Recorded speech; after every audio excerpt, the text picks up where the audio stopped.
as you know, the use of explosive weapons in populated areas is really one of the common features of contemporary armed conflicts when hostilities are taking place in cities. And the ICRC is quite well placed to witness itself the humanitarian consequences of the use of some types of weapons that have wide area effects and that generate catastrophic humanitarian consequences when used against targets located in concentration of civilians. And we are witnessing that because we have operations in the most affected conflicts where these types of problems happen. In urban areas, one of the main humanitarian problems is that some strikes on military objectives in populated areas can affect not only the civilian population around the target, but also can generate indirect effects, in particular on critical infrastructure, providing the essential services to the population. And that creates maybe more long-term damage to the civilian services. Dans les zones peuplées, donc, il y a un risque de dommages collatéraux qui est énorme. Et si on utilise des armes à effet de zone, on a un risque de basculer dans le dommage collatéral inacceptable, disproportionné. Et c'est pour ça qu'il a fallu développer notamment des armes et des techniques de combat particulières. Entre les moyens, il y aura notamment dans le targeting process, le processus de ciblage, qui est justement un rassemblement en amont de toute l'information pour savoir qu'est-ce qu'on va toucher, s'il y a des risques forts, s'il y a des infrastructures qu'on va détruire, etc. Et pour ne toucher évidemment que des objectifs militaires, ne pas faire dans l'idéal de dommages collatéraux. Et donc là, dans les 2 dernières décades, on a réussi à avoir ce processus qui s'est mis en place et avec des moyens qui ont permis de l'exercer, ce qu'on appelle les munitions précises, les Precise Guided Munitions. Et vous avez à 1 mètre près une munition tirée à une quinzaine de kilomètres qui va arriver sur sa cible, soit guidée par du GPS, soit guidée par du laser, avec une charge qu'on va définir en fonction de l'effet qu'on veut obtenir. On recherche toujours un effet, on se limite à cet effet, et dans cet effet, il ne doit pas y avoir de dommages collatéraux.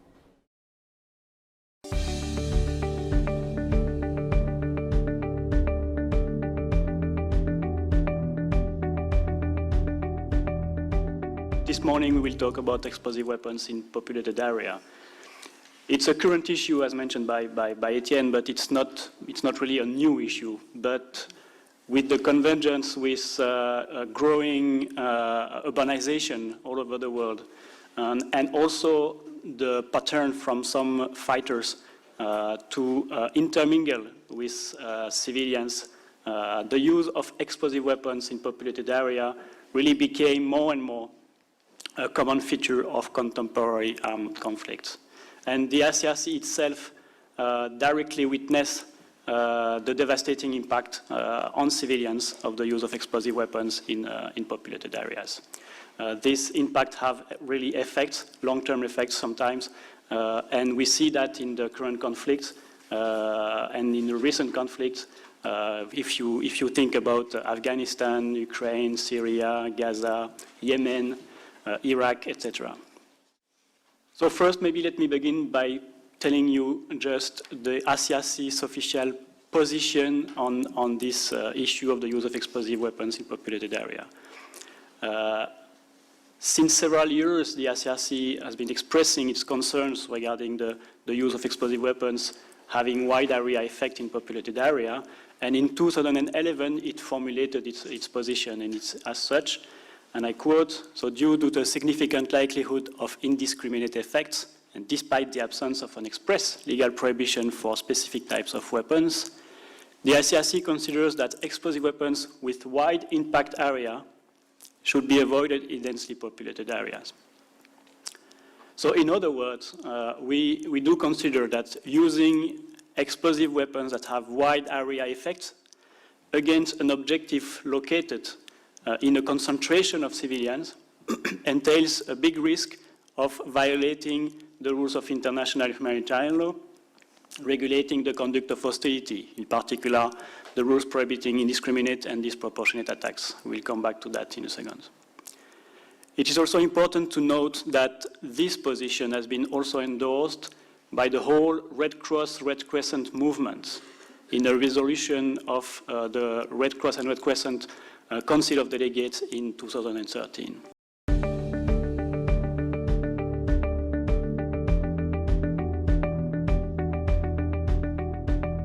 Explosive weapons are those weapons activated by the detonation of a high explosive substance, and this creates blast and fragmentation effects. So explosive weapons in populated areas, and what we mean by populated areas are any concentration of civilians, be it a city, a town, a village, a refugee camp, etc. And we also use this term, any concentration of civilians, because this is a term which is used in some IHL treaties already.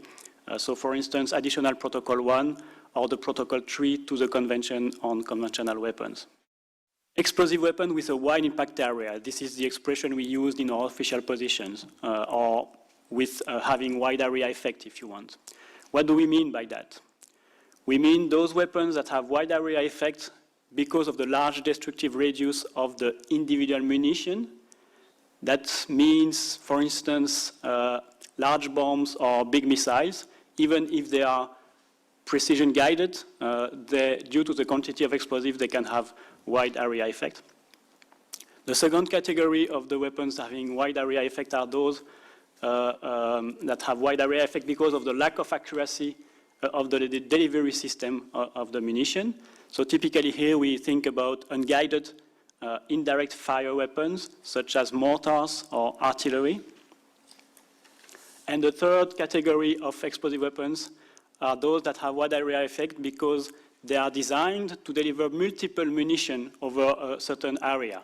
And here we think mainly of multiple rocket launchers that can actually launch dozens of rockets in few seconds. Improvised explosive devices, IEDs, are also included in the reflections on explosive weapons in populated area if they are entering into one of these categories. So now what are we not talking about? The objective of our work on explosive weapons populated area is really to make the case that certain types of weapons are problematic when used in populated areas. So for weapons that have already been addressed in international treaties, there is no need to make the case again. It has already been done. That's why we are not talking here about weapons that have been already prohibited or limited in international treaties, such as anti-personnel mines or cluster munitions. The second thing is that when attacks are directly targeting civilians, then the issue is not really the weapon used, but the behavior of the combatants, the decision to target civilians as such. So here the acceptability or not of the weapon used is not really relevant. That's why we are not really discussing these cases of use of weapons directly against civilians for our conversation.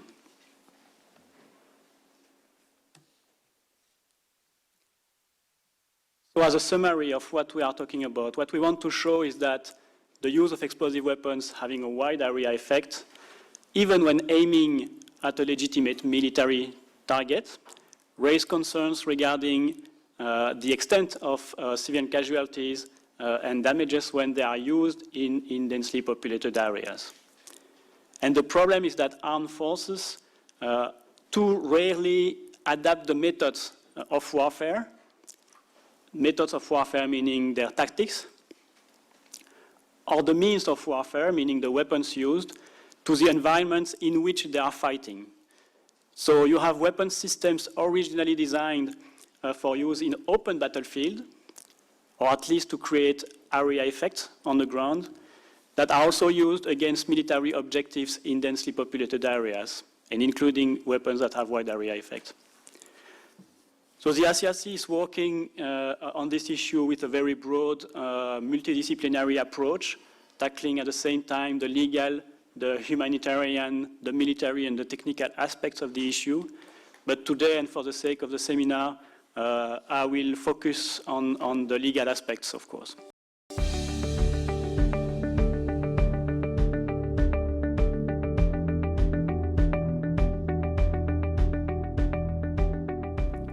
first legal question, first legal concern is the prohibition of indiscriminate attack. This prohibition is, you can find it in Article 51, paragraph 4 of Additional Protocol 1 to the Geneva Conventions. And most relevant to the use of explosive weapons in populated area are sub-paragraph B and C, i.e. the prohibition of attacks that use weapons which cannot be directed at a specific military objective, or the effects of which cannot be limited as required by IHL, and therefore are consequence that are attack of a nature to strike military objectives and civilians or civilian objects without distinction, i.e. indiscriminately. So one of the issues in relation to this rule is the following. Some weapon systems I just mentioned have inaccurate mode of delivery. So for instance, take unguided mortars or artillery rockets. Those are indirect fire weapons. So it means that when you are using these weapons, you don't have an eye on your target. And these weapons are also area weapons. That means that they have been designed to create effects over a certain area, for instance, using multiple munitions. And this is exactly their military value.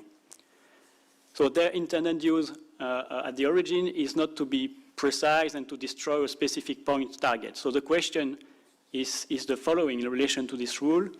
In an urban setting, in a concentration of civilians, can this type of weapons be directed at a specific military objective as required by the paragraph B of this provision? So this is exactly an example of a precise issue we would like to work on further from the ICRC side and to discuss with experts, armed forces also. So what is the level of accuracy of a weapon that would be acceptable to comply with this provision?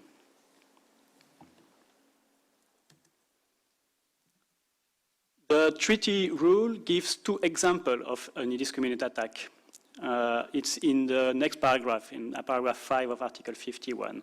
The first example is area bombardment, meaning attacks using methods or means which treats as a single military objective a number of clearly separated and distinct military objectives located in a city, town, village, or other area containing a similar concentration of civilians. This is where you find the word concentration of civilians, or civilian objects.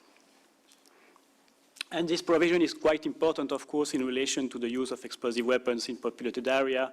Indeed, it says that the fact that there are several military objectives in a city does not allow the parties to the conflict to consider an entire area as a legitimate target of attack. So area bombardment of cities under the pretext that the enemy has several military assets in that city is prohibited by law.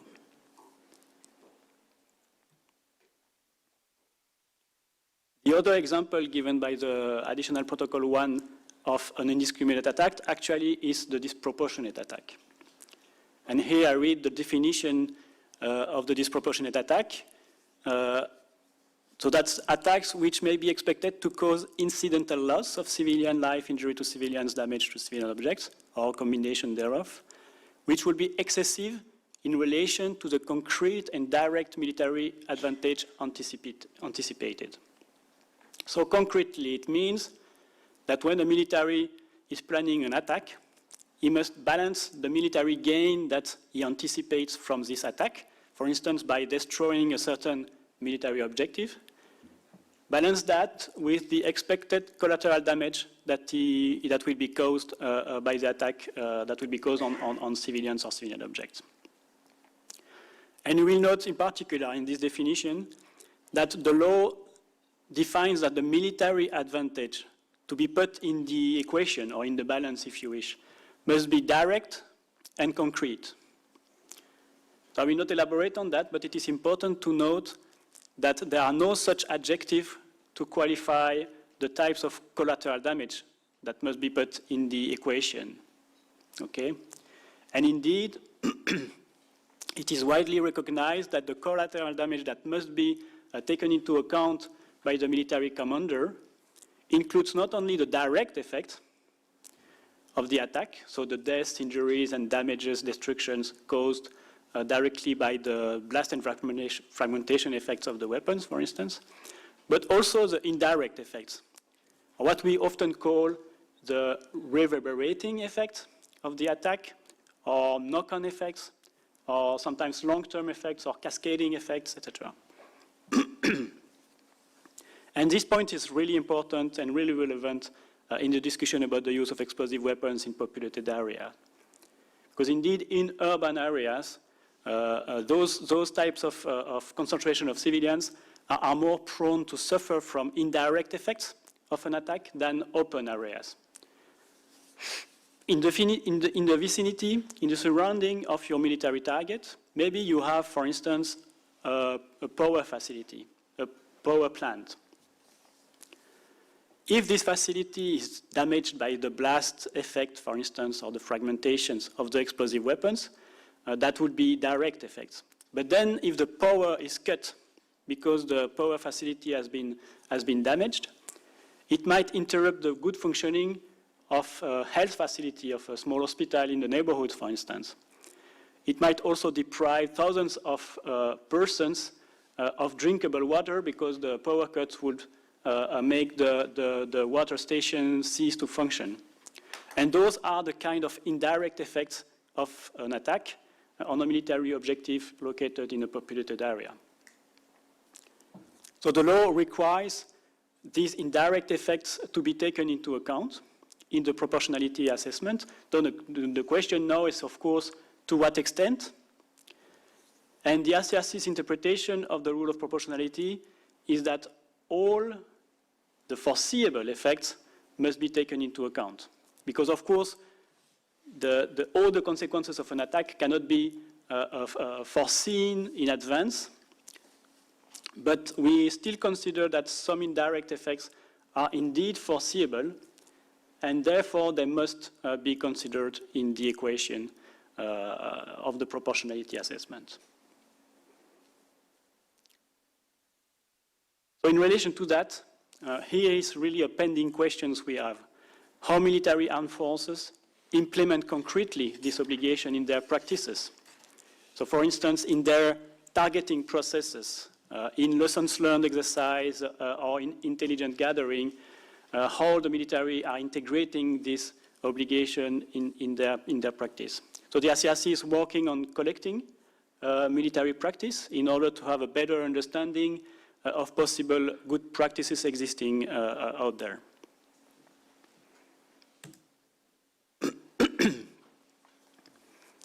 Other legal issue is the precautions in attack.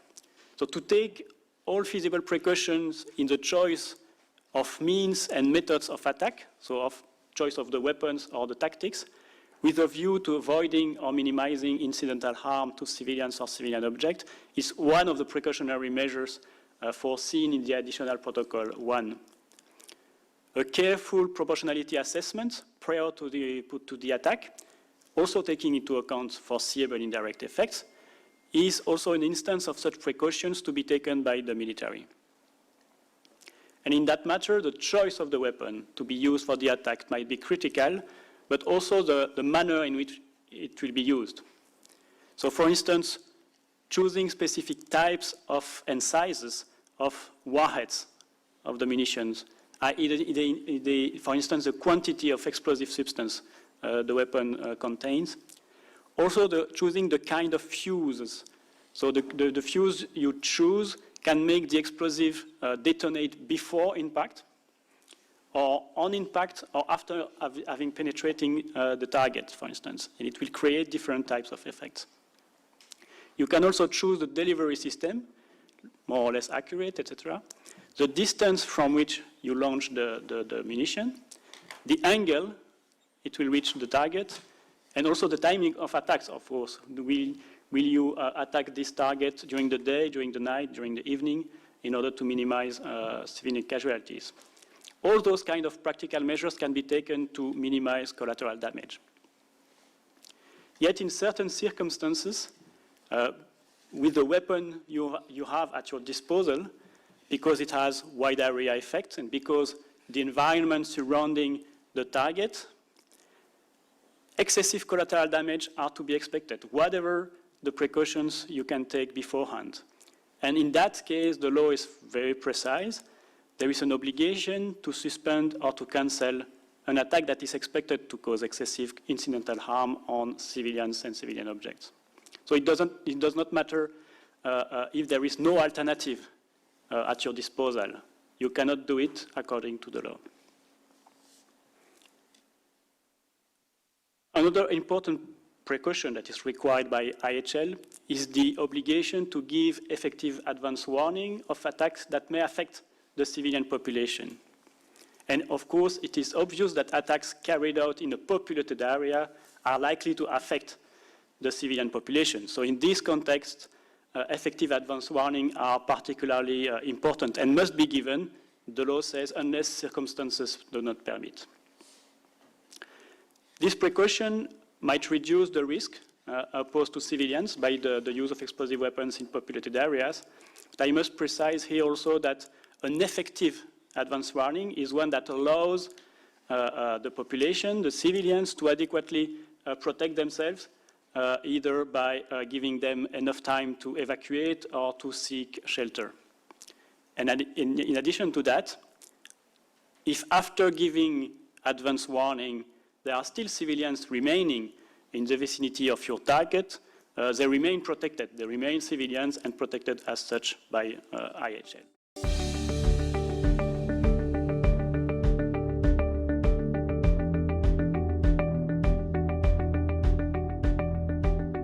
So to help shape the debate and also increase our own understanding of this issue, the ICRC organized in February this year a meeting and convened government experts and independent experts to talk about this issue. The objective was to have a discussion on the humanitarian impact, the legal framework, the technical aspects of the weapons of concern, and the military policies and practices.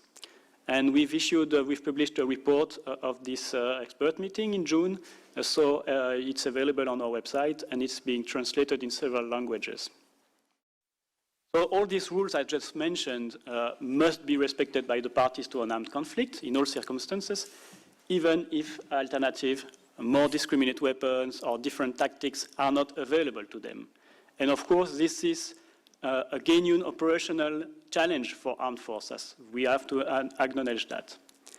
The fact that the enemy intermingles with the civilian population, sometimes even deliberately in order to shield its military activities, and that might be a violation of their obligations under IHL, this is a big challenge for the military.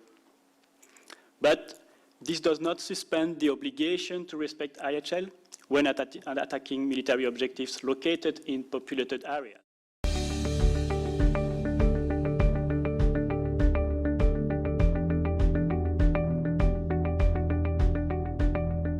I also thank Thomas for this clear overview of our subject today, and I will now focus on the legitimate question he's asking when addressing the problem, especially about the proportionality assessment and the way military armed forces implement this obligation. So I will focus especially on targeting a process, targeting issues. But before, we have to keep in mind the fact that wars are more and more waged in urban areas. Why is it so? It's an evidence, but because towns are concentrating powers, lieu de pouvoir, as we say in French, and it has always been so. And if you want to take power, you need to take the town. And because the world, too, is getting more and more urbanized, and because some enemies want to fight in this very difficult field that provides them shelter, that refrains army from which IHL means something and is concrete obligation, so that refrains them to use the military power they have, because of the risk of collateral damage especially. And for these armies, nations, they might lose support of their public opinion. Just take a look at the Vietnam War, the opinion of the US people, and lose legitimacy for their military action. The core obligation of IHL to distinct military objective and civilian people and property leads so in urban areas to have stringent means and methods of warfare. I would say that the regular military armed forces will like to fight in the desert with no civilian around, and barely, I would say, into brackets, no limits, to use a large spectrum of the military power. But there is no getting away of the facts, and especially in asymmetric wars, especially it has become so a rule and not an exception, unfortunately. So coming back to the way military armed forces practically implement the obligation of proportionality, the core activity is based on targeting process and the lessons learned exercises. Why do we have a targeting process? Targeting process, what is it and why? It's a process for planned strikes. And we will see what are the conditions to have these planned strikes led in a good manner. And why do we do this? Because there is a general limitation of the military action. And we want to comply with the IHL principle, distinction, proportionality, humanity, necessity, I don't come back on this. And to save means, we don't have a lot of means, we don't have a lot of people, of bombs and so on and so forth. And so you need to save them. And planning is the best way to get a desired effect. You will hear this word quite a few times in my presentation, the desired end state. What is the best way to reach them? And we have to prevent, we have to have no collateral damage, but it knows that it can happen, so we have to master this collateral damage. So, talking about joint targeting process, nations like mine and others, we have some processes, and you see, for instance, the NATO definition, and we have a special document for France, and all these documents are restricted. So I'm sorry not to give the full content of and what I will give you is open source, sorry. And you see, it is something that is prepared, when it is prepared at a strategic level, with a lot of intelligence that is needed to reach this state. For instance, you see, map of Libya, and we will try so to, maybe the desired end state was protecting civilian. We see 4 years after that might be a failure in the desired end state. But at the time being, preventing collateral damage was quite efficient. It was really, really special and a very good targeting process. And so, for instance, you will see, talking about infrastructure, because Thomas raised this point of infrastructure, we have the map of situation of the power plants, and if we have to strike these plants, what will be the effect? If you put the total, it would be 100% of the power supply of Libya, and so maybe we'll need just to strike for 2, 5, 20% of the power, because talking about the power, sometimes power is dual. The problem is if you can cut the power, you can destroy a plant, because there is a main production of munitions and so on and so forth in the area. When you do some process, targeting process, you gather a lot of people that are specialists. You have the operational specialists, you've got the engineer specialists on infrastructure. They will especially so give the information about what is the sewage, where are the tanks for the potable, drinkable water, sorry. And all these specialists, the legal advisor, geography, historical, they will define some targets. What can be targeted and what can be not targeted. And some things are quite easy to determine, especially in no strike list, because IHL defines, for instance, I'm sure you know all what does this means, and some specially protected installations.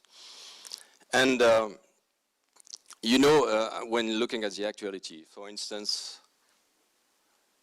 here in Palmyra, IS targeted deliberately and destroyed the temples.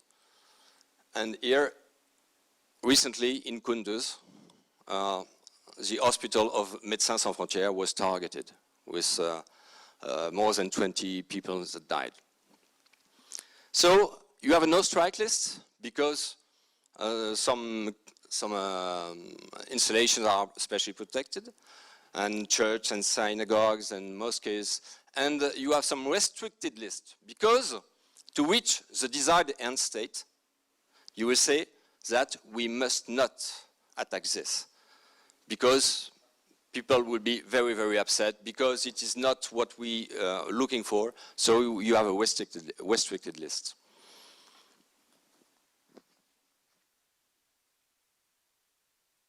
To give you an example, when you do some targeting, you not specially, most of the time you use kinetic means, but you can use other means.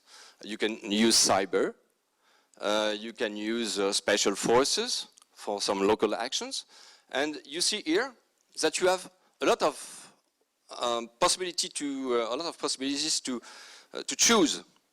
For instance, on this power plant, what do you want to do? If you have good intelligence, you know that if you strike the power plant, you will destroy turbine and generator, and you will need 6 months to have the electricity back.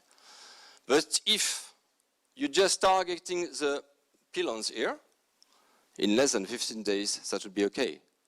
So if you have this good intelligence, you will be able to focus, and so not to create disproportionate and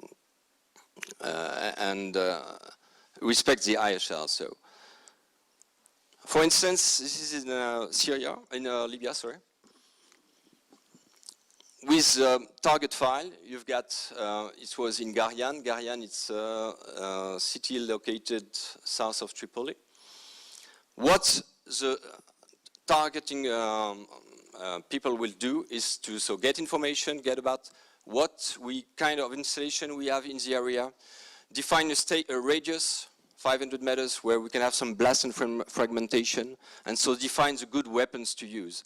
And so here you can find that we will have an impact here, here, and here, in the center, to protect what is around, and especially, it's another area, and for instance, you have a school here, you know, and there is military, it's a military installation.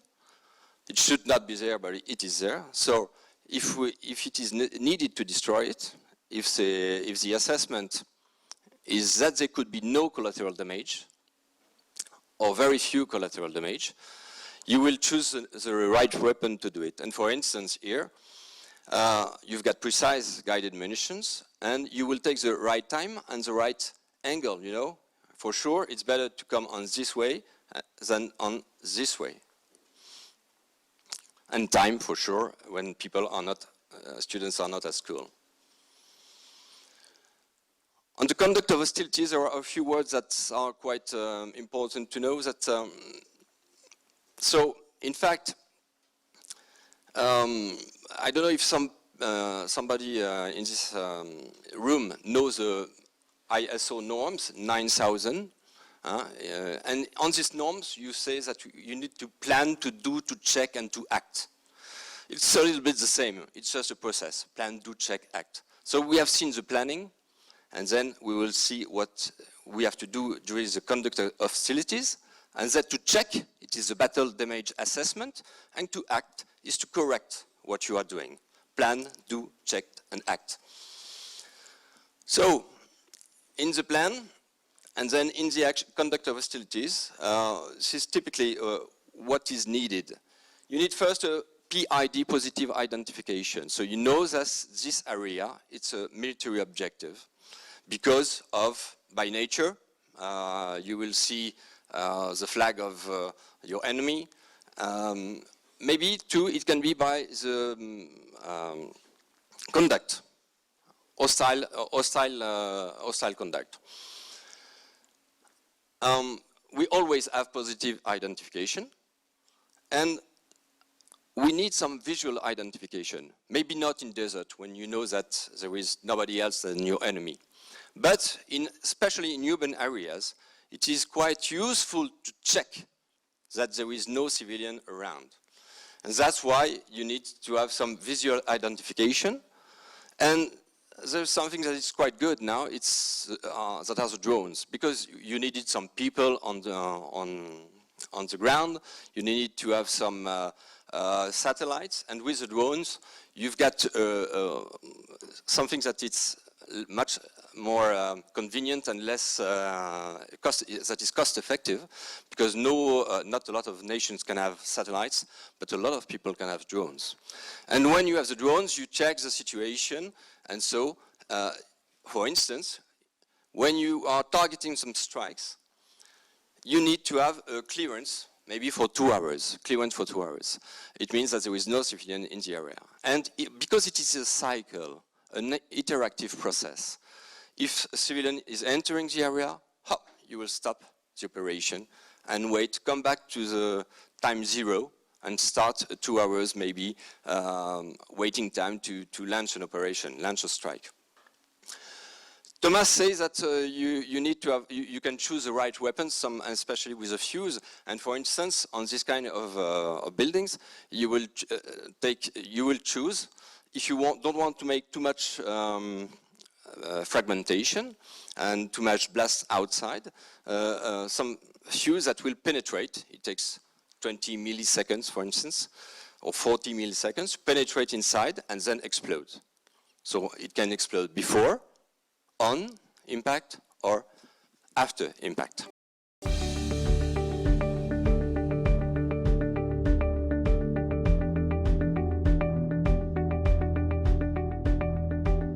To sum up a little bit on the pillars of targeting, I know that you have seen the rule of engagement. It's with a direct, I would say it is a direct orders, to the team that will conduct the strikes. The PID that we just seen before, the pattern of life is to see if there are some people on the field, some civilians on the field. The collateral damage estimation and the target engagement authority. When you estimate the collateral damage that can occur, at each damage, and there is 5 levels usually, at each damage possibility there will be a special authority. For sure, it can be an unseen commander for the first, and the first would be there is no risk at less than, it is not precise, 50 meters, it depends on the situation. No risk of collateral damage at less than 50 meters of the desired impact point. So the decision is taken by unseen commander. And the more there is a possibility of collateral damage, you will come to the joint force commander, for instance, level 5. So this is the way it works. And you see, for instance, we make some distinction when we have some precise guided munitions and when we have not. For instance, when we have guided precise munitions, okay, it would be a lower level to decide. But if we have no guided munitions, it would be the higher level. And as Thomas says, precise guided munitions are something good, but it can have wide effects. And we not always have some guided munitions.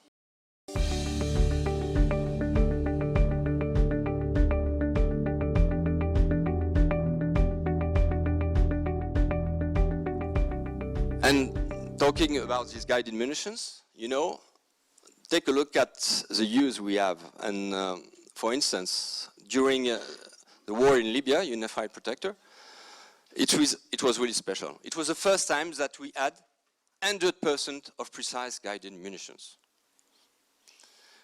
Guided munitions, it started around 2 decades ago.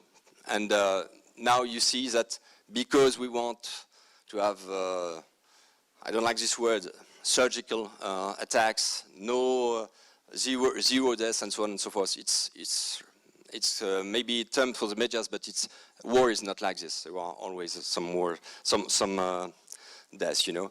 But, you know, it's very interesting because this carpet bombing is not more allowed, and this is the opposite, precise guided munitions. And you know how you have precise guided munitions, either by GPS or by laser direction. It allows, for instance, the planes to launch their bombs at 15 kilometers from the target. And you see, with GPS, it was 2/3 of the bombs used during Unified Protector.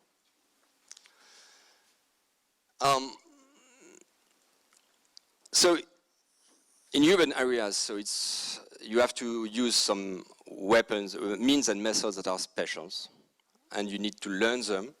And it's very important to respect the IHL rules, and it's important, you know, to prevent the seeds of hate. Why I put this picture? Because I'm quite a friend of Serbia. I go often to Serbia. You can see the Ministry of Defense.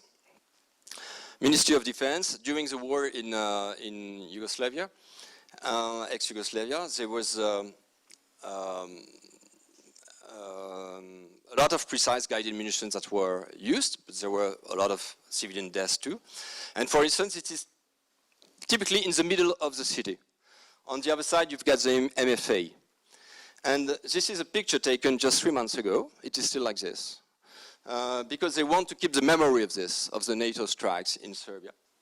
And if you go on Beograd tourist site, and there is an item, NATO aggression, 1999. And they put all the strikes, you see? So in our desired end state, when we have to wage war, it is very important to create the less possible damages in urban areas. The fights take place in urban areas where most of the civilian people live. IHL rules have various tools to prevent this situation, both for the defender and the attacker, as not having military objective inside populated areas, as advance warnings, like Thomas says. With this in mind, is the current fighting in Mali, for instance, the French forces have developed doctrines and tactics to stop the enemy before entering cities and to repel it outside, so not to fight with the presence of civilians. But in most cases, cities will stay at the core of combat and its action. So, there is need for improvement for our action, and I will just say that we need to have some doctrines, some means and methods, some special weapons, and sometimes we won't have them. So you need to have training, a very accurate training. And for instance, in France, I don't say France because it's an example, but it is the situation I know. But we have a special training city in the northeast of France, dedicated to training in urban areas, where we can find some like a 5,000 inhabitants city with building, commercial, tall building, and so on and so forth. And it's very important to get trained on this situation. So, going back on explosive weapons in urban areas, there's room for improvement for everybody. Because you've got 3 categories, in fact, of armed forces. I would say one category is that deliberately targets civilians and don't want to respect the IHL rules.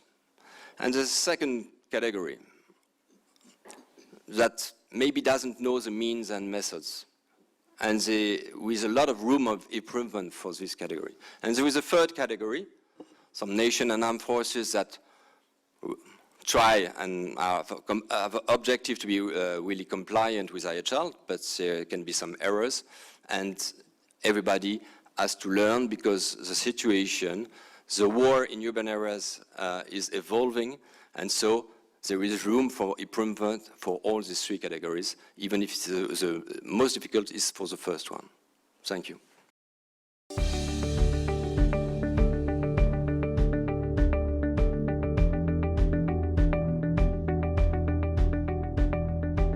Good morning. If you want to refer to the NATO airstrikes or the NATO intervention in Kosovo in 1999, as you know, 10 countries of the NATO launched airstrikes from 15,000 feet, right? And it caused, it killed 2,000 people, right? And it lasted for 78 days, and it destroyed the infrastructures in former Yugoslavia.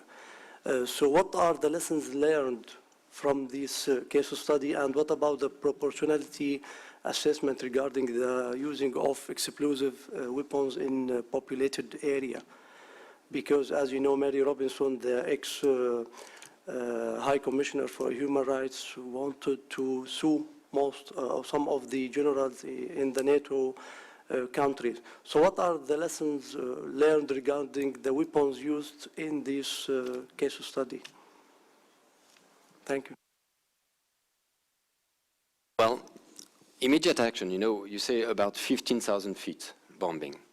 One of the immediate action, NATO during the strike decided to lower the altitude of the launching bombs.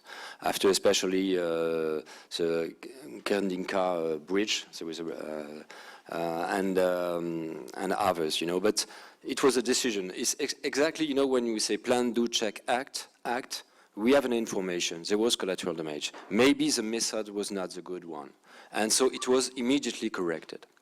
As you know, on some affairs in ex-Yugoslavia, during this conflict, they have been brought to the tribunal at Den Haag.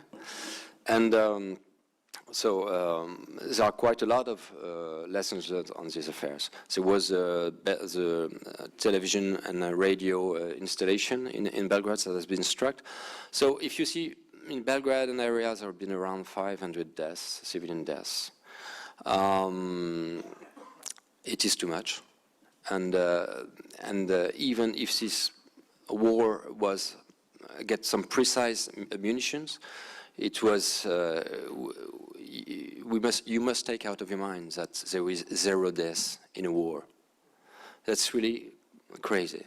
When we say surgical, 0 deaths, no boots on the ground. After, well, it's something different, but there are always some collateral damage. We must do our best to prevent collateral damage. And on this situation in ex-Yugoslavia, there's been a lot of lessons learned. And we see the result with the strikes on Libya. But it was special because, you know, so no boots on the ground, and you know that the situation worsened after.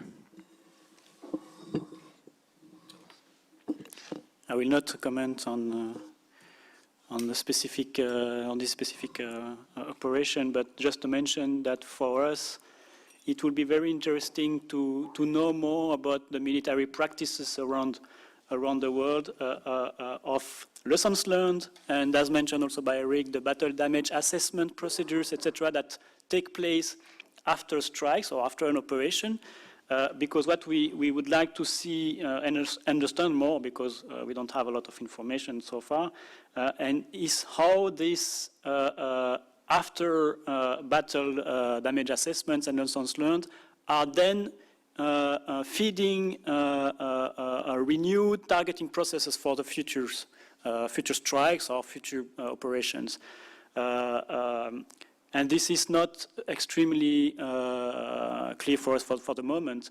Of course, some armies probably do that, but we don't have a lot of information. It's important also that these battle damage assessments and lessons learned not only analyze the efficiency of the strike of the operation in a military terms. That means, have we succeeded in destroying the target we wanted to succeed, but also take into account the damage and the civilian casualties caused by the strikes of the operation, and then also to feed that into the what could be a virtuous cycle of targeting for the future of strikes and operations.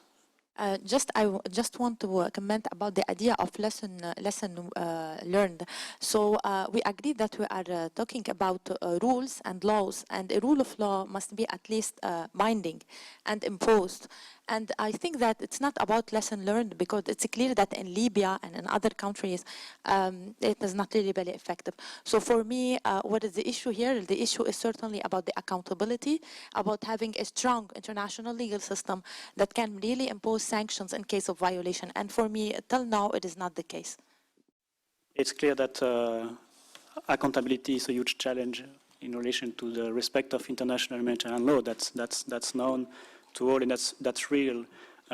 Here with this issue, ICRC also concentrates on, if you wish, accountability at the end of the cycle, and here we are also trying to concentrate on the beginning of the cycle, meaning how the strikes are conducted and how to prepare and better and inciting armies and armed groups to have better practices and processes in conducting their hostilities.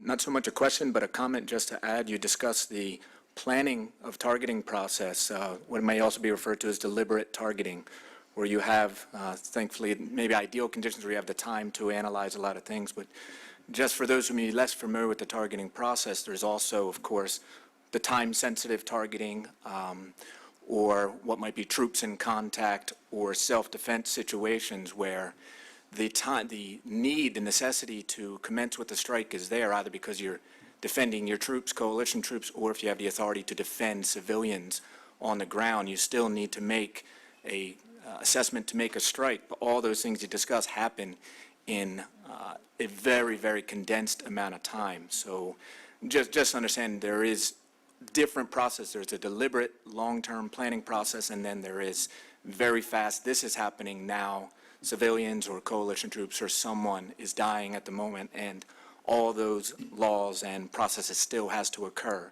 just very condensed. So Thank you for a precision about targeting, because, you know, it seems when I'm talking about targeting really a perfect process. It is not.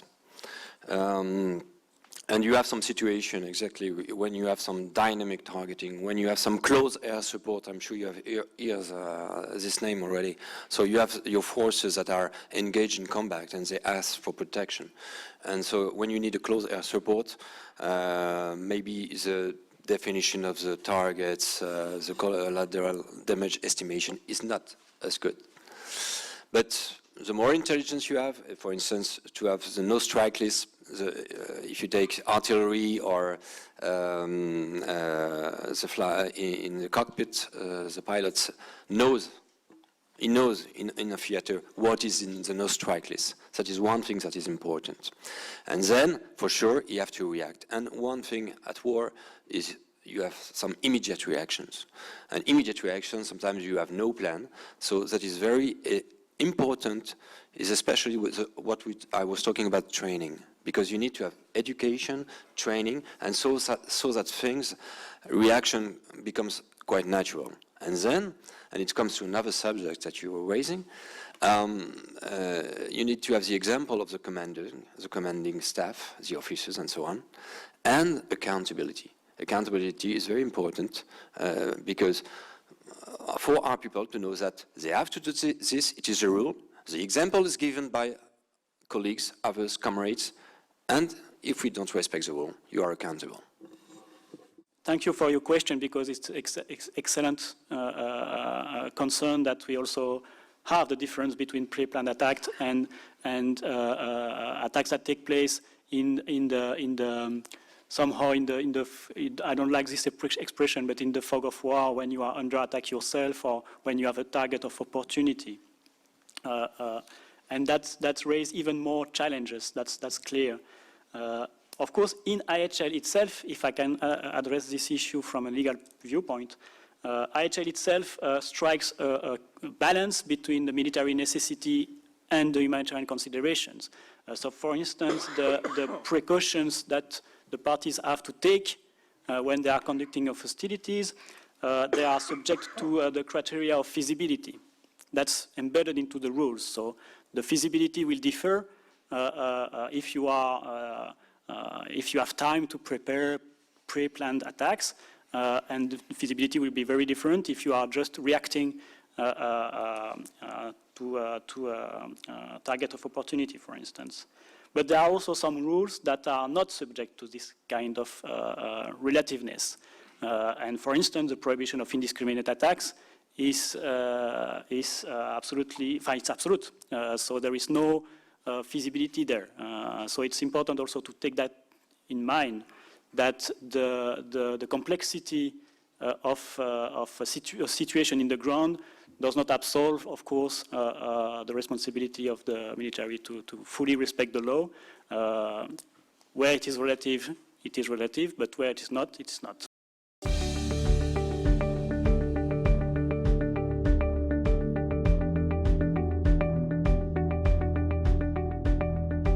Surely what we can expect is that hostilities will take place in urban areas, in populated areas, because we are the convergence of different phenomena like the growing urbanizations worldwide. So it's natural that conflicts will happen more and more in urban areas, and also due to the fact that in contemporary conflicts often some parties intermingle with civilians and try to hide their military assets in populated areas. So that combined leads us to think that more and more this will be a big challenge for the future conflicts. So the ICRC will continue to work on that.